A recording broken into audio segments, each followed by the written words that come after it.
Rings around other planets are more common than we thought. Saturn's rings are the most famous and spectacular ones. They partially consist of reflective, sparkly water ice, and you can't see anything like that in the rest of our solar system. Jupiter, Uranus, and Neptune have ring systems too, and those most likely consist of dust and rocky particles. And not just planets. Astronomers found out rings were around one asteroid as well. Speaking of rings, why do you think that Earth doesn't have them? Gas giants have rings, while the rocky ones don't. Two theories explain how rings form. They could be the remains from the times when planets were forming, or they could be leftover material of an impact that destroyed an unknown moon, or gravity broke apart this moon of its parent planet. It's not clear why only the gas planets have rings. They formed in the outer area of our solar system, while rocky planets only in its inner circles. May be a good clue. Maybe these inner rocky planets had just better protection from strong impacts that could have formed rings. Also, there are more moons in the outer solar system, and there are more rings there. Another thing may be that bigger planets have a bigger volume, so a ring system can remain stable there. Some theories even say that Earth used to have a ring system. A long time ago, our planet collided with a Mars-sized object, which most likely resulted in a dense ring of particles and debris. But our story was a bit different than the outer planets, and those rings probably combined and formed the Moon. Do we know the shape of the universe? Einstein had a theory of general relativity. It said that the universe could be in one of these three forms: closed like a sphere, open like a saddle, or flat like a piece of paper. Its shape determines whether it's infinite or not, and whether it will expand forever or maybe collapse at some point. The shape of the universe depends on its density and rate of expansion. One of the best ways to determine its shape is to use something called the cosmic microwave background. It's the relic afterglow, something that's left of the Big Bang. Sound waves that were moving through the universe in its early stages produced quite small spatial variations in the temperature of its faint light. The result of these studies showed that the universe probably expands in all directions, which means it's flat. How come our sun is hot while the moon is cold? The sun gives off heat because its core is extremely hot. In there, the pressure is pretty high. The hydrogen turns into helium. That's how the sun creates light and heat. The solar light and heat are enough to light up our days on Earth, as well as support life here, even though the sun is around 93 million miles away from us. The moon is not hot because it doesn't have an atmosphere, so it can't absorb sunlight as our planet does. Its surface gets very hot in the daytime, about 210 degrees Fahrenheit, but since there's no atmosphere, the temperature drops extremely during the night to negative 279 degrees Fahrenheit. The sun is hot, no doubt there, but the space around it is very cold. Heat is the energy objects store inside of it. Temperature is how we measure if something is hot or cold. So when you transfer heat to certain objects, its temperature goes up. Take it away, and the temperature goes down. You can transfer heat in three different ways: convection, conduction, and radiation. Convection works within gases and liquids, and conduction is for solids. The temperature only affects matter. Space doesn't have enough particles. It's nearly a complete vacuum, which means transferring heat is not effective. The only way to do it is through radiation. When the heat coming from the sun falls on an object in the form of radiation, the atoms that make up that object will absorb energy. This energy moves the atoms and makes them produce heat throughout this process. In space, temperatures of the objects stay the same for a long time. Cold objects stay cold, and hot ones stay hot. If you place anything outside of the Earth's atmosphere and expose it to direct sunlight, the sun will heat it to about 250 degrees Fahrenheit. Objects in outer space that surround our planet and don't receive sunlight directly are at 50 degrees Fahrenheit. The temperature is like this because there are molecules that escape our atmosphere, so the sun heats them. We used to think that water was really rare in space, but now we know there's water ice across our entire solar system. For starters, you can usually find water on asteroids and comets. It's also in craters on Mercury and the Moon that are in permanent shadows. On Mars, you'd find ice at its poles, under the surface dust and in frost. It might not be enough to support human colonies up there, but it's still something. Some other bodies in our solar system also contain ice, like the dwarf planet Ceres and one of Saturn's moons.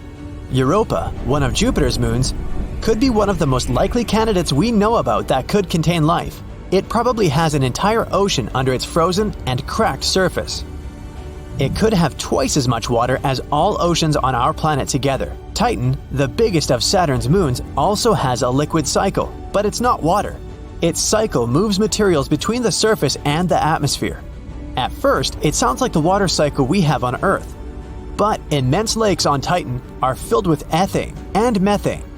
There's a chance they're over a layer of water. Neptune is about 30 times as far from the Sun as we are. Of course, it gets significantly less light and heat than Earth, but it also radiates way more heat than it's generating. There are more things happening in its atmosphere, especially if you compare it to its neighbor, Uranus. Uranus is closer to the Sun, but it still radiates the same amount of heat as Neptune. The winds on Neptune are insanely strong, 1,500 miles per hour. No one still knows why. It could be a gravitational contraction, energy coming from its core, or the Sun. I hope we'll eventually find out. Can you imagine hot ice? It exists just 33 light-years away from us, on one exoplanet. This planet consists of different water elements and they form burning ice. The ice there is solid because of pressure, but the surface temperatures are extreme and go up to 570 degrees Fahrenheit. That's how the water stays super hot and comes off as steam. Picture putting ice in your coffee when you want to heat it up. When you stargaze, it's almost like you're looking into the past. Stars are really far away, and it takes longer for their light to reach our planet. So it's possible some of them have already run out of fuel and aren't alive anymore. The Pillars of Creation are a good example. This is part of a region 7,000 light-years away from us called the Eagle Nebula. These are clouds of gas and dust in the shape of pillars. Scientists first discovered it in 1995, but in reality, a supernova explosion destroyed these pillars that were at least 6,000 years ago. So, the 1995 image shows these pillars from 7,000 years ago. Mars has the biggest volcano in the solar system that we know of so far. It's bigger than the whole state of Hawaii, and 100 times larger than the biggest volcano on Earth. The red planet seems so quiet, but once upon a time, large volcanoes dominated its surface. Volcanoes on the red planet can probably grow so big because gravity there is a lot weaker than down on Earth. Also, the crust on our planet is moving all the time, and the Martian crust probably stays still. In July, when we're about 94 million miles from the Sun, the world is about 36 degrees Fahrenheit warmer overall than in January, when we're 3 million miles closer. This is because there's more dry land in the northern half of the planet than the southern half, and land tends to heat up more than water.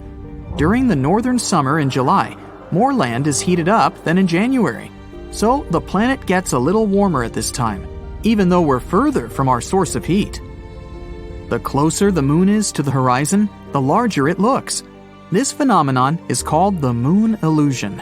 One of the theories explaining it claims that the atmosphere plays the role of a magnifying glass, which makes the moon look bigger.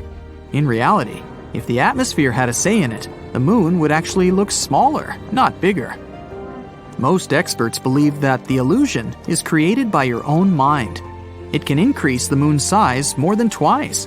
When Earth's satellite is high up in the sky, you don't have any visual cues about how far away it is. But when it's near the horizon, you can see objects surrounding it in detail. It makes the moon look larger.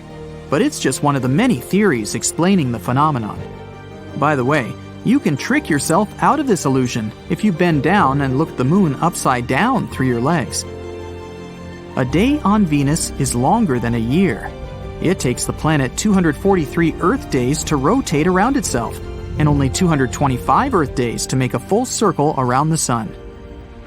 Around 5 million years ago, the supermassive black hole at the center of our galaxy launched a star from itself, and it's now traveling through the Milky Way 10 times faster than any other star out there. Saturn's rings are very thin compared to its size. If you had a scale model of the planet that was 3 feet wide, the rings would be 10,000 times thinner than a razor blade. Mercury is a few billion years old. In 2016, scientists discovered some abnormalities on the planet's surface showing that it's getting smaller. After more research, they found out that Mercury hasn't finished cooling down yet. The Earth and the Moon are gradually drifting apart, as slowly as your fingernails grow. This is the flip side of our satellite's gravitational force. The Moon creates tides in the Earth's oceans. They pull back at the Moon and make it speed up. This in turn moves the satellite to a higher orbit. In prehistoric times, the Moon was way closer to our planet than it is now. Luckily, we aren't going to lose the Moon. The farther away it moves, the weaker its gravitational pull becomes. It means that soon, our planet won't be pushing the Moon away with such a force. Discovered in 2017, Kelt 9b is the hottest planet we know of. Next time you're complaining about the heat on a scorching summer day, just remember that temperatures on this planet can reach 7,800 degrees Fahrenheit.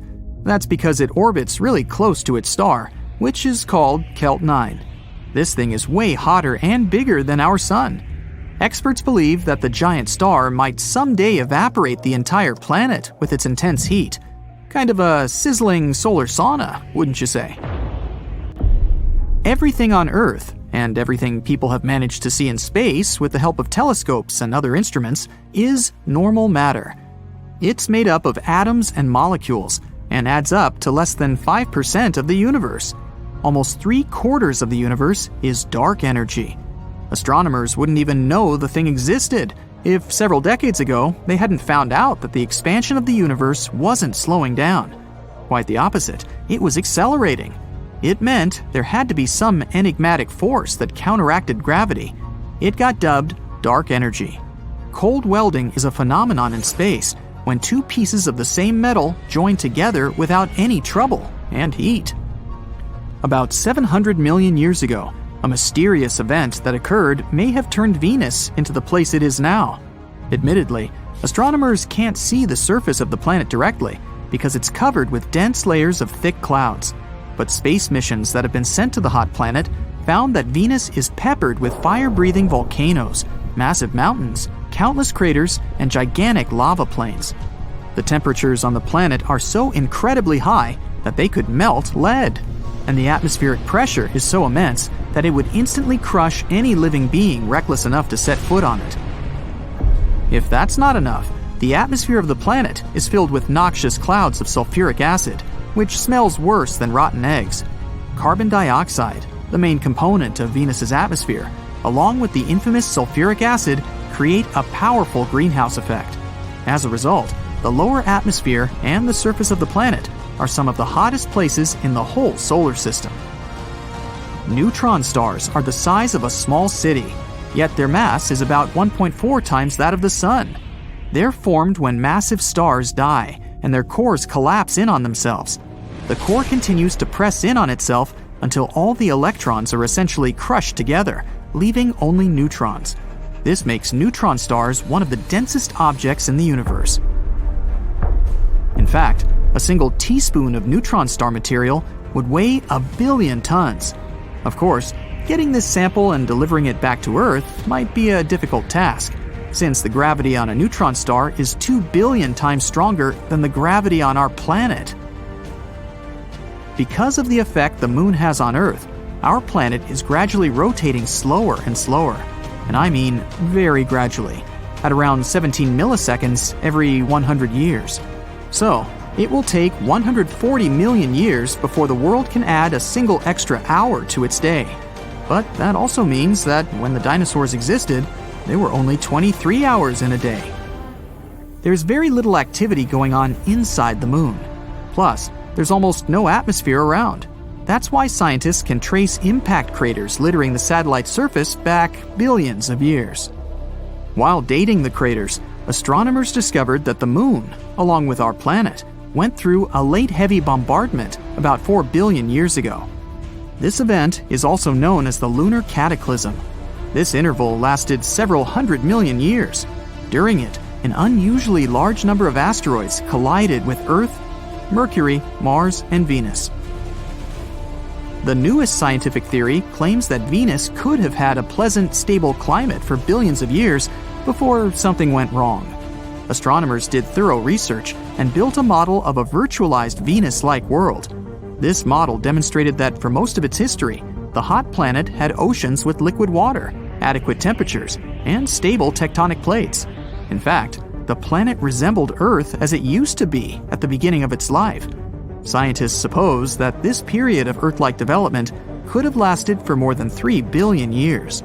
Saturn is a planet with winds that travel at more than 1,100 miles per hour at the equator.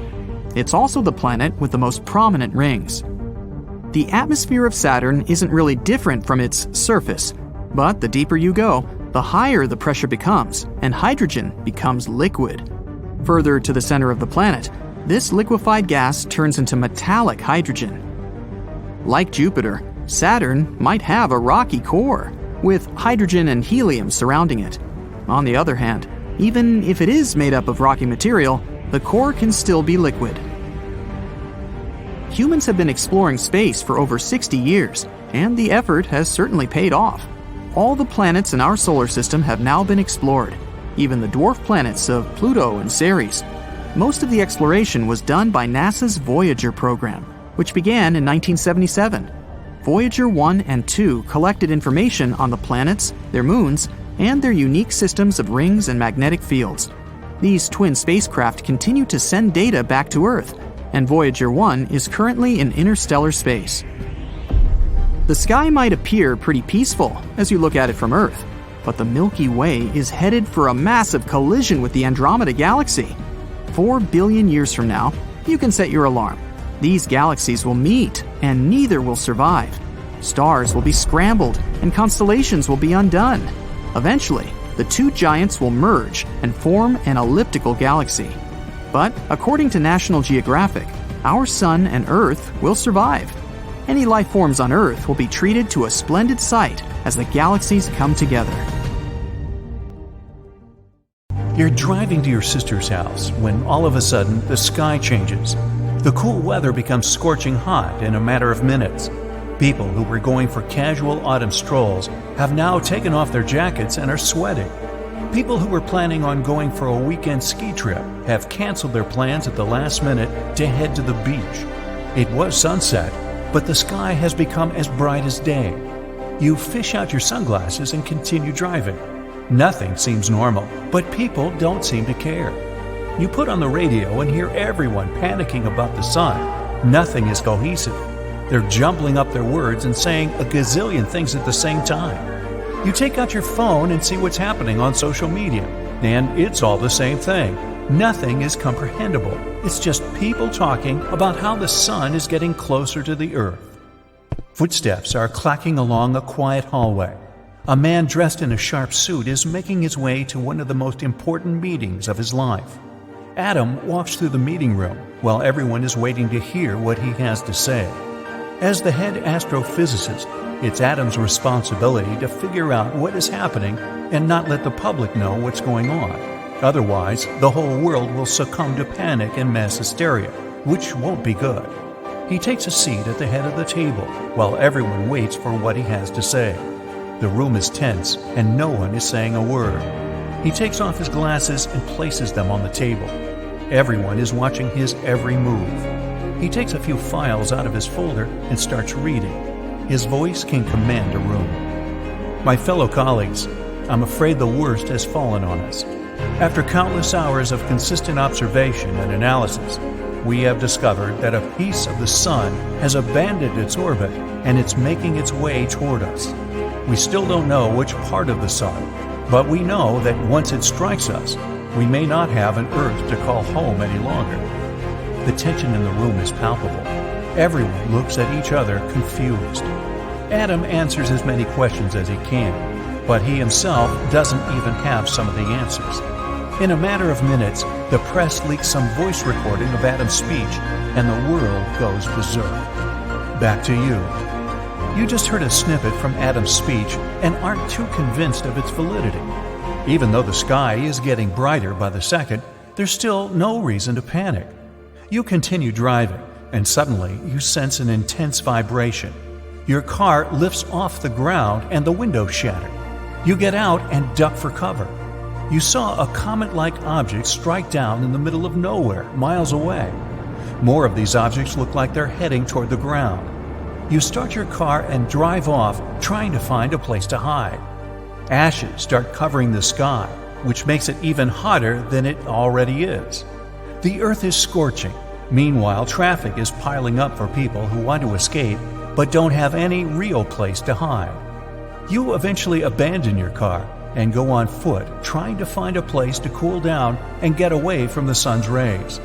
Even though ash is covering the sky, the sun is still blasting through it. You head to the woods and find a cave to cool down in. It's still hot, but at least you can calm down and figure out your next move from there.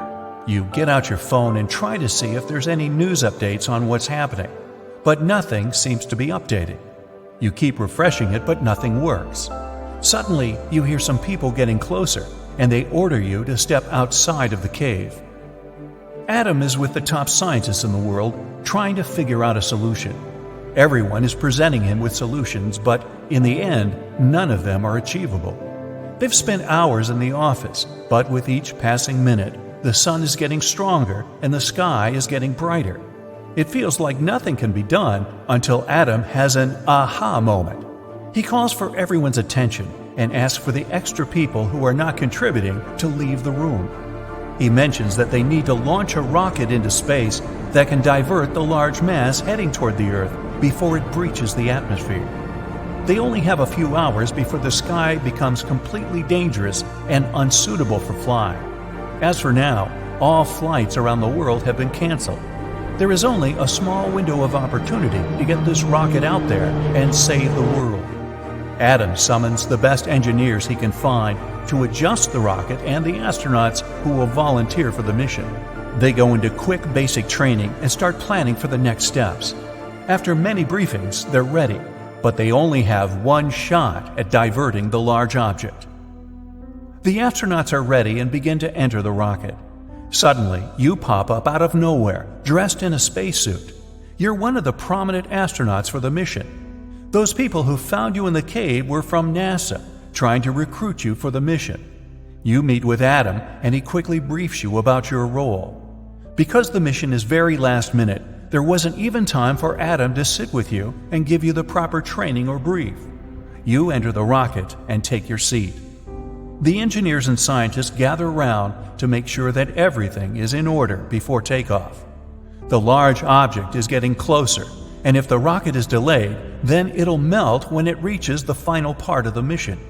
You're strapped in, and the rocket starts rattling. All systems are in order. 3, 2, 1, blast off. The rocket picks up and shoots into the sky. There are extra layers of visor shield protection, since it feels like you're getting closer to the sun. After a few minutes, the rocket leaves the Earth's atmosphere and is at the forefront of the large object. The rocket suspends itself in a certain strategic position, waiting for the right time to swat the object out of the Earth's trajectory. Meanwhile, everyone back on Earth is hiding in bunkers when the loose debris strikes. A cleanup team will be ready to get rid of the space rocks that will be scorching hot. The bunkers are equipped with food, water, and electricity in case they have to remain underground for a while. Only a few minutes left until the moment comes. You press a button and get ready to deploy a large spike that's as long as the Statue of Liberty. The spike is kept on a stand that's attached to the rocket.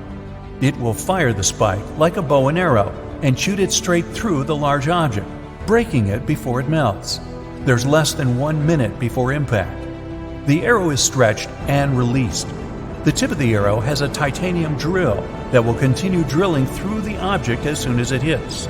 The arrow is released and shoots through space, breaking little pieces of space objects along the way.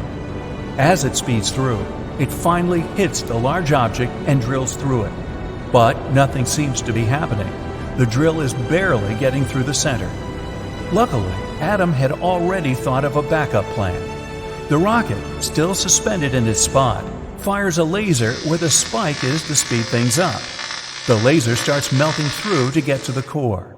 The object is getting closer and is speeding up. The object still hasn't broken into pieces yet. Less than 2 minutes until impact, and everyone is running out of options. Adam has one last trick up his sleeve. He orders everyone to evacuate the rocket and move to the backup pods. He wants to put the rocket on a straight collision course with the large object. There's too much confusion. Everyone, including you, quickly heads to the pods and ejects to a safe distance. These pods won't float around in space since they have pressurized air that allows the pods to move in whatever direction the driver wants. Everyone shoots out of the rocket while it goes full speed at the object. They're both going, heading for each other at full speed. There are only a few seconds until impact. The whole world is watching. This rocket is now the only hope there is to save everyone on Earth. The rocket starts melting before impact, and suddenly, a large shockwave ripples through the sky. The rocket was able to break the large object into many pieces. The problem now is the smaller debris falling onto Earth. But since everyone is in bunkers, they're safe. Adam and his colleagues celebrate. You and the rest of the astronauts are safe and make it safely back to Earth. The next phase for everyone on Earth is to rebuild everything that was destroyed. People will have to start everything from scratch, but this is only the beginning of a new chapter in life.